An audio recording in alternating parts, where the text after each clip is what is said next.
세상에 떠도는 기묘한 괴담들. 첫 번째 이야기, 경상북도 영천의 은혜사에서 실제로 겪었던 실화괴담. 1994년 여름에 겪은 일입니다. 영천 은혜사 위로 올라가다 보면 배구남과 음부암이 갈라지는 길이 있습니다.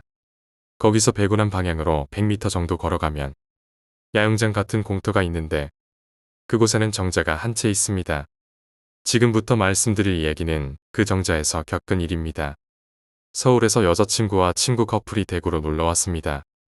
그 전부터 자주 만나서 잘 알고 있는 친한 커플이었는데 대구로 오는 건 처음이라 고심하다가 은혜사 주변의 깨끗한 경치와 반딧불을 보여주고 싶어서 은혜사로 야영을 갔습니다. 낮에 출발했는데 은혜사에 도착하니 이미 해가 져서 어슴푸레했습니다. 랜턴을 비추면서 올라갔는데도 잘 보이지 않아 겨우 공터를 찾을 수 있었고 정자 위에 4인용 텐트를 쳤더니 크지도 작지도 않아 적절한 크기였습니다. 늦은 저녁밥을 지어 먹고 반딧불도 구경하면서 술을 마시다가 잠자리에 들었습니다. 그런데 서울에서 온 친구 커플이 누워서 싸우기 시작했습니다. 누워서 조용하게 몇 마디 주고받더니 여자가 훌쩍훌쩍 조용히 울었습니다. 저희는 중간에 끼는 것도 어색하여 자는 척했습니다. 그런데 갑자기 호흡이 점점 가빠지더니 컥 하고 숨을 멈추는 것이었습니다. 저희는 깜짝 놀라 여자의 손목 맥부터 살펴봤습니다. 다행히 맥은 계속 뛰고 있었지만 숨 쉬는 것처럼 보이지 않았습니다. 마치 숨을 쉬고 있지 않는 것처럼 보였습니다. 그러다가 다시 숨을 쉬었습니다. 그리고는 잠자듯 눈을 감고 있는 여자가 웃습니다. 그리고는 이렇게 말합니다. 밖에 누가 있어.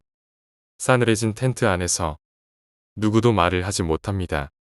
그 순간 덜그럭하고 텐트 앞에 설거지하고 쌓아놓은 코펠이 넘어지는 소리였습니다.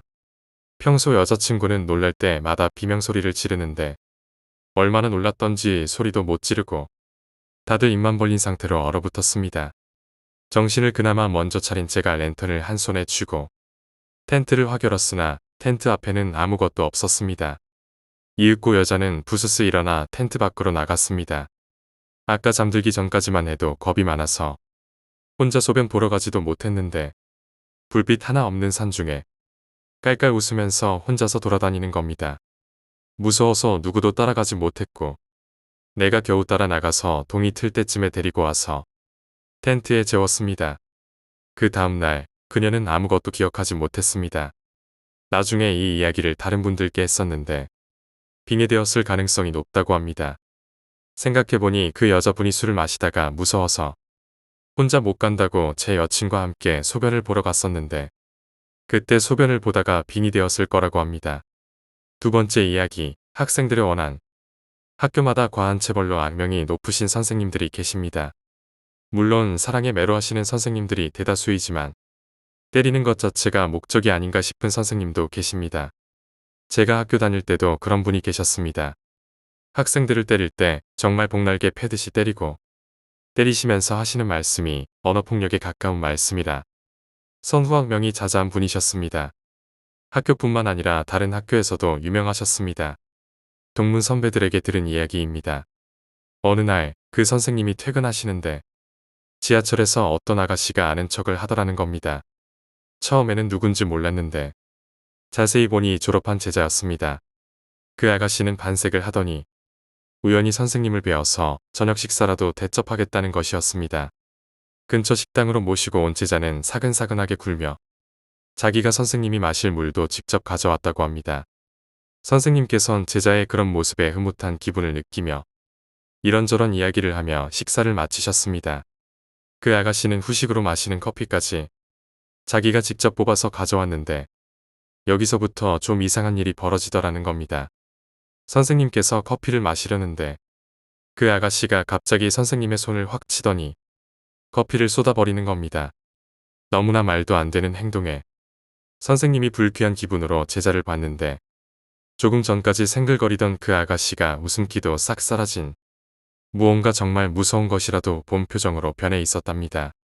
게다가 선생님께서 이게 무슨 짓이냐, 어디서 배운 버르장머리냐 이렇게 야단을 치는데도 선생님이 아니라 식탁에 쏟아진 커피를 바라보고만 있었답니다. 그러다가 곧 쏟아진 커피를 닦는데 이상한 것이 식탁에는 물수건도 있었고 종업원이 와서는 자기들이 닦겠다고 하고 그러는데도 굳이 자기 손수건으로 식탁과 바닥까지 훔치는 겁니다. 그리고는 무언가에 질린 표정으로 부랴부랴 자리에서 일어나 계산을 하고 나갔다고 합니다. 그리고 두어 달 후 스승의 날, 그 선생님에게도 제자들이 찾아왔었다고 합니다. 제자 중에 2달 전에 그 이상한 행동을 했던 아가씨와 같은 반이었던 제자가 있어서 그의 소식을 물었답니다. 제게 이야기를 해준 그 선배입니다. 그날 이상한 일도 이야기하면서 말이죠. 그런데 선배는 기가 막혔었습니다. 그 아가씨는 학교 다닐 때 선생님에게 맞은 일이나 욕설을 들은 일에 대해 졸업한 이후까지도 이를 푹푹 앓면서 친구들에게 이야기하고 다녔기 때문입니다. 좋은 대학에 가서 잘 지내고 있으니 다 잊을 만도 한데 동창들 만나서 고등학생 때 이야기를 하다 보면 꼭 그 인간은 언젠가 죽여버리겠다라고 진심 어린 눈으로 말했다고 합니다. 물론 다들 농담으로 받아들였지만 아무튼 그 선생님께 좋은 감정은 없었던 건 사실이었습니다. 그런데 그렇게 식사 대접을 하거나 상냥하게 행동할 리가 없는데 그날은 아주 이상하게 행동한 겁니다. 선생님께서는 뭔가 깨름칙한 생각이 들어 그 아가씨에게 전화를 해보았더니 정말 기분 나쁘고 무례한 태도로 내가 뭐 잘못한 것이라도 있었느냐고 식사 대접한 것이 잘못이냐라고 이렇게 반문하더니 일방적으로 끊더랍니다. 아마도 그 아가씨는 분명히 무언가 저지르려고 했다가 막판에 마음이 약해져서 그만둔 게 아닐까요? 그 쏟은 커피에 무언가 탄 것 아니겠느냐. 그냥 침 뱉었던 정도 아니겠냐 하니까 그 순간에 무서운 표정을 지었던 것이나 증거가 될 커피를 그렇게 말끔히 닦아버린 것은 의심이 생기게 합니다. 진실은 아무도 모르지만 추측이 사실이라면 정말 무서운 일입니다. 선생님께서는 결국 학생 하나를 심하게 때린 것 때문에 학부모의 법적 대응으로 교직을 그만두셨습니다. 원한을 살 정도라는 것을 알면서도 교육 방침을 바꿀 생각은 없으셨나 봅니다. 세 번째 이야기, 지하실 문을 열지 마라. 안나의 부모님은 안나가 아주 어릴 때부터 안나에게 절대로 지하실 문을 열면 안 된다고 당부했다. 문을 열면 끝이야. 아빠랑 엄마를 다시는 못 만나게 돼. 안나는 그런 말을 계속 들으며 자랐다. 부모님과 못 만나게 되는 것은 싫다. 안나는 부모님 말씀을 듣고 지하실 문에는 손도 대지 않았다. 하지만 자랄수록 점점 문을 열고 싶은 마음이 커졌다. 안나가 12살이 되던 생일, 부모님이 선물을 사러 나간 틈을 타 안나는 지하실 문을 열었다. 그리고 안나는 정말로 부모님과 떨어져 살게 되었다. 다음날 조간신문 일면에 이런 기사가 떴다. 12년 동안 지하실에 감금되었던 소녀, 구출되다. 네 번째 이야기, 인과응보. 몇 년 전 어느 산길을 지나가던 때의 일이다. 갑자기 눈앞에 젊은 여자가 비틀거리며 나타났다. 서둘러 급브레이크를 밟아 무사했지만 심야의 깊은 산속이었다. 죽을 정도로 놀라 눈을 씻고 다시 보니 귀신이 아니라 살아있는 여자였다. 겉모습은 화려했지만 나랑 비슷한 나이대로 보였고 많이 지쳐있길래 왜 여기서 헤매고 있는지 물어보니 남자친구와 드라이브를 하다가 크게 싸웠는데 남자친구가 그녀를 차에서 내리게 하고 그냥 가버렸다는 것이다. 그녀는 휴대폰도 지갑도 차 안에 두고 내린 데다가 산속이라 지나가는 사람도 없어 헤매고 있었다. 너무 안 돼 보여서 차에 태워주려고 조수석 문을 열다가 눈치를 챘다. 그녀는 학생 시절에 나를 왕따시켰던 무리의 주동자였다. 그 녀석도 내 얼굴을 보고 기억이 났는지 갑자기 실실 웃으며 아는 척을 하며 짓걸렸다. 전혀 거리낌 없이 차에 타더니 이건 이 차야. 주제에 좋은 차 타고 다니네. 라든지 이런 시간에 혼자 있다니 남자친구 없어. 있을 리가 없지라는 둥 지 멋대로 떠들어댔다. 나는 이 녀석 때문에 아직까지도 악몽을 꿀 정도로 괴로워했는데 이 녀석은 행복하게 살면서 학창시절 나에게 했던 일은 깨끗이 잊었다. 그렇게 생각하자 마자 화가 치밀어 올라 소리를 지르며 그녀를 밖으로 내쫓았다. 그녀는 내가 반항하는 걸 처음 보고 무척 놀랐다. 비상용 해머로 위협했더니 갑자기 울기 시작했다. 이제 와서 운다고 해도 달라질 건 없었으니까. 그대로 그녀를 놔두고 차를 몰아 그 산을 떠났다. 나쁜 꿈을 꿨을 뿐이라고 생각하고 쭉 잊고 살았는데 최근에야 그녀가 몇 년 전에 죽었다는 소식을 들었다. 어느 산속에서 여러 사람에게 겁탈당한 다음에 살해당했다고 한다. 지방 신문에도 실렸다고 해서 찾아보니 사건이 일어난 건 나와 만난 다음이었다. 범인은 아직 잡히지 않았다. 내가 그날 차에 태워줬다면 그녀는 살았겠지. 하지만 불쌍하지도 않고 죄책감도 들지 않았다. 그뿐만 아니라 범인이 고마웠다. 나는 나쁘지 않다. 하지만 내가 너무 비인간적인 생각을 했다는 건 난다. 평생 아무에게도 말할 생각 없고 참여도 하지 않는 대신 여기에 전해본다. 5번째 이야기, 초인종을 누르는 기괴한 여자. 여느 때처럼 남편을 배웅했습니다. 오늘은 남편이 지방으로 출장을 가 하루 묵고 온다는군요. 베란다에서 빨래를 거두어 드리고 있을 때였으니 앞 단지의 1층에서 초인종을 연타하고 있는 한 여자가 보였습니다. 이곳은 3개의 단지가 줄지어 있는 형태로 나는 그 제일 뒤에 살고 있었습니다. 여자가 있는 곳은 한가운데의 단지군요. 그 여자가 초인종을 계속 누르고 있었습니다. 띵동거리며 초인종 소리가 여기까지 들리는데 점점 시끄러워졌습니다. 이렇게 벌써 2시간 정도가 되어가는 겁니다. 나는 인내의 한계에 이르러 따지러 갔습니다. 정면의 단지에 거의 다 도착해 갈 때쯤 그 여자가 거기서 나오는 것이 보였습니다. 이제야 돌아가는 모양이군. 그렇게 생각하고 집으로 돌아왔습니다. 겨우 조용해졌다 생각하며 텔레비전을 보려고 리모컨을 손에 넣었을 때 어디에선가 인터폰의 소리가 들렸습니다. 우리 집이었습니다. 누구세요? 라고 말하며 현관을 열었습니다. 안녕하세요. 말하며 현관 앞에 있던 사람은 근처에 살고 있는 아줌마였습니다. 친정에서 사과를 보내줬는데 너무 많아서 좀 드시라고 가져왔다고 했습니다. 사과를 받고 고맙다고 인사하고 다시 방으로 돌아와 텔레비전을 보고 있었습니다. 저녁 무렵인가 또 인터폰의 소리가 들리기 시작했습니다. 또다시 앞 단지에서 말이죠. 베란다에 나가보니 또 그 여자가 이번엔 3층의 인터폰을 계속 누르고 있었습니다.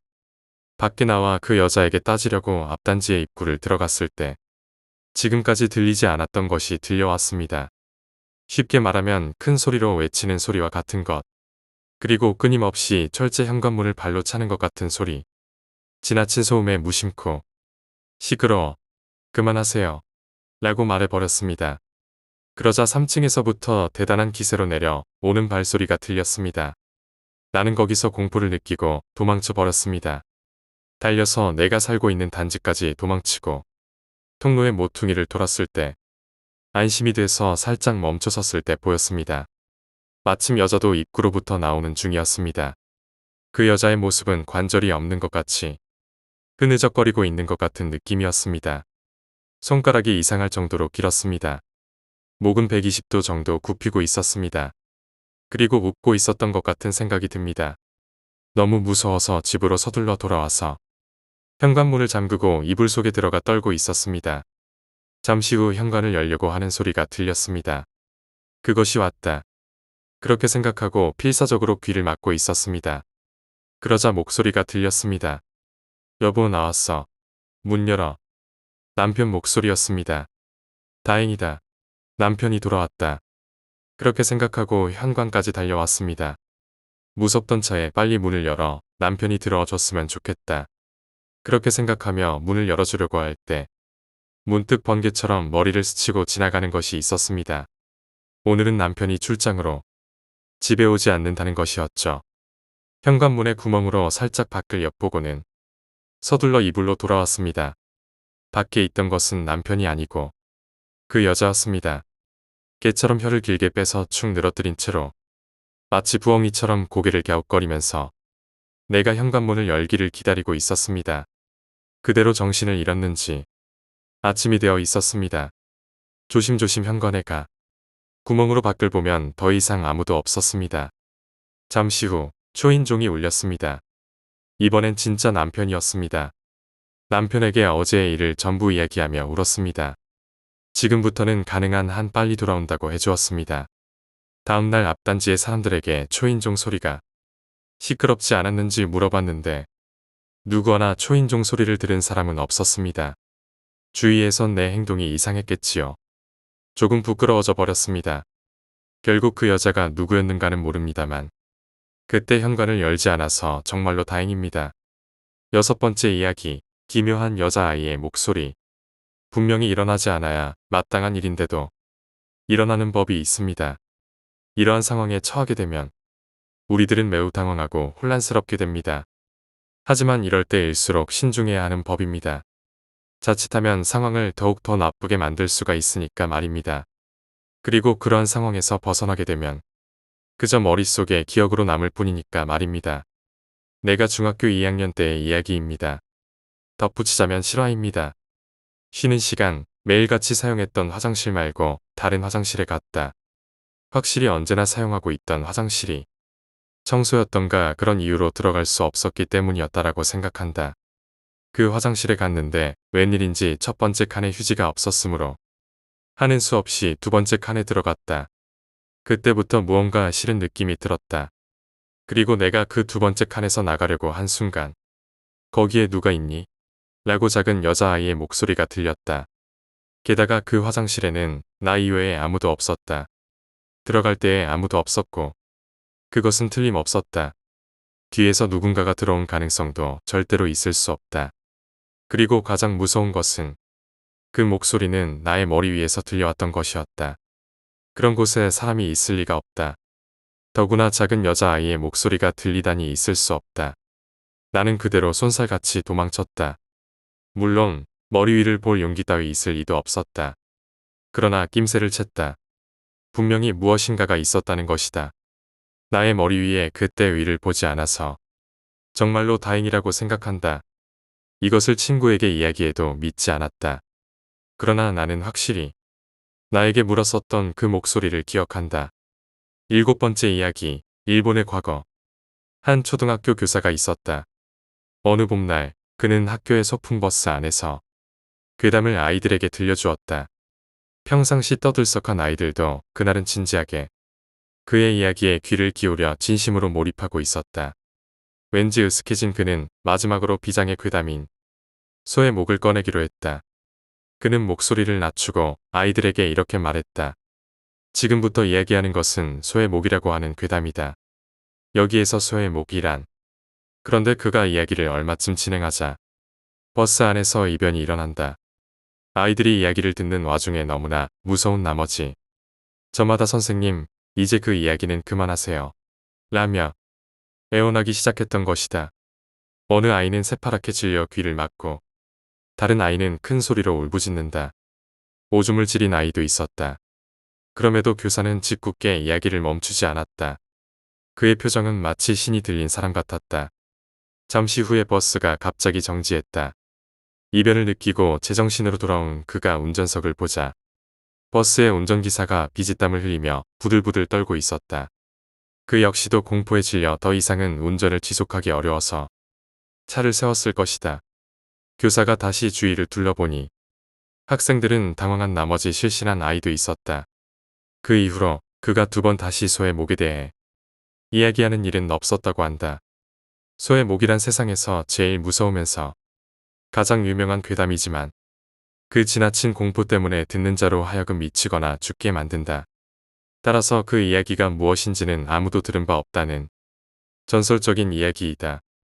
많은 사람이 오랫동안 거짓말이나 유언비어로 의심해왔으나 메이지 유신 시기 폐번치현 절차에 따라 일본 전국의 측량과 인구조사를 하던 때에 동북지방에서 있었던 이야기이다. 과거 마을이었으나 이제는 폐허로 변한 땅을 조사하던 한 공무원이 큰 나무의 밑둥으로부터 대량의 인골과 함께 소의 머리와 흡사한 동물의 뼈를 발견했다. 공무원은 조사대장에 인골의 수를 기록해 측량을 마치고 가장 가까운 남쪽의 마을로 옮겼다. 그곳에서도 조사를 마친 공무원은 숙박을 위해 숙소에 머무르는 도중 숙소의 주인에게 앞서 인골 이야기를 꺼냈다. 그러자 숙소의 주인은 관계가 있을지 모르지만 일하며 운을 뗀 뒤 아래와 같은 이야기를 시작했다. 에도 막부 말기 19세기 초 일본에는 수년에 걸쳐 엄청난 대기근이 덮쳤다. 그 유명한 에도 말기의 템포 대기근이다. 당시의 기록에 따르면 쓰러진 말의 이빨을 받고 날고기를 먹으며 굶주려 쓰러진 시체를 들깨나 새가 와서 뜯어먹는다. 부모와 자식 형제 간에도 비정하게 음식을 서로 빼앗아 그야말로 축생만도 못한 상황이다 라고 적힌 비참한 상황이었다. 템포 4년의 가을 어느 깊은 밤 이 남쪽 마을을 한 외지인이 찾았다.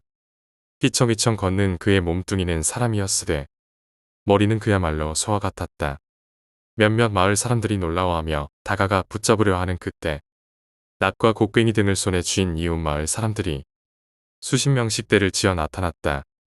그들은 공포 분위기를 잔뜩 조성하며 소몰이 축제는 어디에도 발설하지 마라.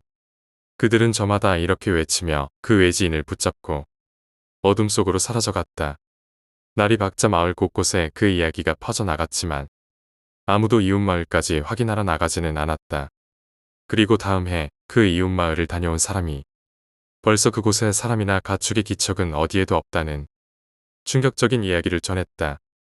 이후 이들은 오랫동안 그 사라진 이웃마을을 소의 마을이라 불렀지만 시간이 흘러 이제는 그 이름조차 부르는 사람도 없다. 무거운 분위기 속에서 숙소의 주인은 이야기를 마치고 허겁지겁 뒤처리를 위해 자리를 떠났다. 공무원은 이 이상한 이야기에 대해 즉각적인 해석은 보류하기로 했다. 그는 다시 관청으로 돌아와 조사대장을 마무리할 즈음에 이 이야기를 떠올리고 친밀한 선배에게 해석을 요청했다. 선배는 에도 말기 템포 연간의 주민대장을 조사하면서 자신의 견해를 말했다. 대기근 당시엔 굶어 죽은 사람을 가족들이 식량으로 삼아 먹었던 일이 있었을지 모른다. 그러나 이야기의 마을에서는 시체뿐 아니라 약한 사람을 잡아먹었을 가능성이 높다. 그럼에도 살아있는 사람을 잡아먹는 죄책감을 조금이라도 면하고자 그 의식을 소몰이 축제라고 칭해 소의 머리 가죽을 씌워놓고 잡아 죽인 것은 아닐까? 당시 그 폐허에서 헤아린 인골의 수를 따져보면 거의 마을 주민 전원에 해당한다. 소의 뼈 역시 마을에서 길렀을 가축의 수와 일치한다. 기근의 비참함은 말로 형용하기 어렵다. 어쩌면 주민은 물론 친형제와 부부간에도 수라와 같은 지경이 되어 이미 사람이라고는 칭할 수 없었던 것이겠지. 또한 이런 사실은 외부의 누구에게도 알릴 수 없기에 마을은 계속 고립 속에서 황폐해져 남쪽 마을을 포함한 어디에도 도움을 요청할 수 없었으리라. 사람이 서로 잡아먹는 비참함은 두 번 다시 반복되어서는 안 되지만 이 일은 묻어두는 게 좋을 것 같다. 선배의 말을 받아들인 공무원은 이후 누구에게도 이 이야기를 발설하지 않고 속으로만 묻어두었다. 그리고 시간이 흘러 어일전쟁 시기 고령으로 병상에 누워있던 그 남자는 전란의 슬픔을 가누지 못하고 손주들을 불러 모아 무심코 이 이야기를 털어놓았다. 그 손자 중 한 사람이 이후 뒤늦게 진실을 알아채고 말았다. 실은 아무 관계가 없다던 그 남쪽 마을 사람들이 이웃마을 사람 전원을 소몰이 축제라 칭하며 한꺼번에 잡아먹은 것이다.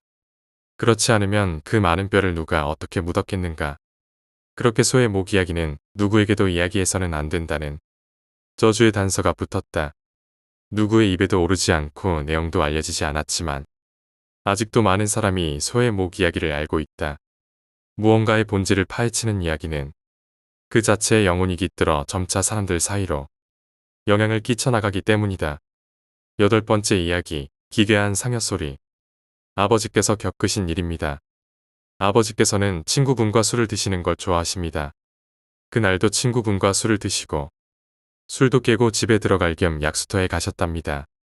술 깨고 집에 가시려고 약수터에 오르셨지만 워낙 과하게 취하셔서 약수터를 오르시자마자 주무시고 말았다고 합니다. 그런데 잠깐 눈을 붙였을까 싶었는데 어디선가 상여소리가 들리더랍니다. 졸린데 잠도 못 자게 방해하는구나 라고 생각하시는데 갑자기 친구분께서 벌떡 일어나시더니 저희 아버지를 쳐다보더랍니다. 그리곤 하얗게 질린 얼굴로 이렇게 말씀하셨답니다. 자네, 이 소리 들리는가? 지금 내가 1시간이 넘게 누워있는데 상여소리가 계속 들리네. 친구분의 말씀인즉 1시간 전부터 들리는 상여소리가 멀어지지 않고 계속 소리가 나는데 마치 주변에 맴도는 것마냥 들린다는 말씀이었습니다. 이윽고 저희 아버지와 친구분은 그 뒤로 약수터를 뛰어 내려오셨다고 합니다.